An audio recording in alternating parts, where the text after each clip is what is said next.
কাক আবর্জনার স্তূপে ঘোরাফেরা করা কালো পালকের এক কুৎসিত পাখি বলেই অনেকের ধারণা। কাক দেখলে অনেকেই পাশ কাটিয়ে চলে যায়, অথচ ফিলিপাইনের এই তরুণ অবহেলিত পাখিটিকেই বানিয়েছেন সঙ্গী। শুধু সঙ্গী নয়, পরিবারের সদস্য।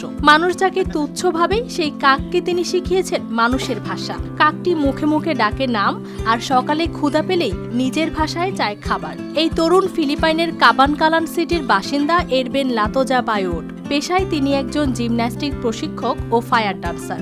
অনলাইনে আর শিক্ষার্থীদের কাছে তিনি পরিচিত নয় মোহাও নামে। তার এই নামের পেছনেও জড়িয়ে আছে কাক উয়াক।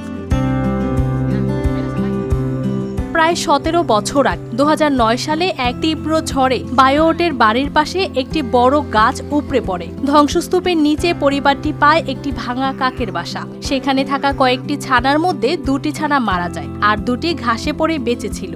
বেঁচে থাকা ছানাগুলো বাড়িতে এনে ইনকিউবেটরে রেখে যত্ন নেওয়া হয়। বড় হতে হতে একটি ছানা মুরগির বাচ্চাদের দলে মিশে সংঘর্ষে মারা যায়। শেষ পর্যন্ত একমাত্র জীবিত থাকে উয়াক, যে সেদিন থেকেই বায়োট পরিবারের সদস্য হয়ে যায়।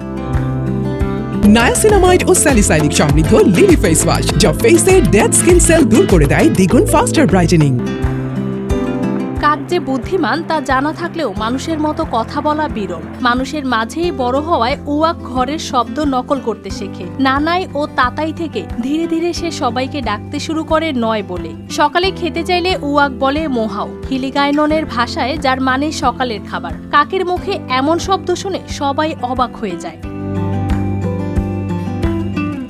যে কাককে মানুষ আবর্জনার পাখি বলে এড়িয়ে চলে, সেই কাকই এখানে হয়ে উঠেছে বিশ্বাস আর ভালোবাসার এক জীবন্ত গল্প।